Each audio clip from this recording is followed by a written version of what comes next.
గాలి దయ ఉండదో. క్రూరమైన మృగాల కంటే ఘోరమైనవి. వారిని చూస్తే నీకు వణుకొస్తుంది కదూ. నీ శత్రువులు.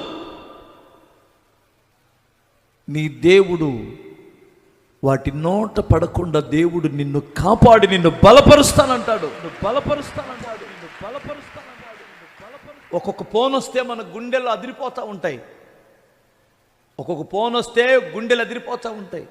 ఒక్కొక్కరు ఇంటికి వస్తే మన గుండెల్లో వణుకొచ్చేసిద్ది. సింహాల లాంటి మనుషులు,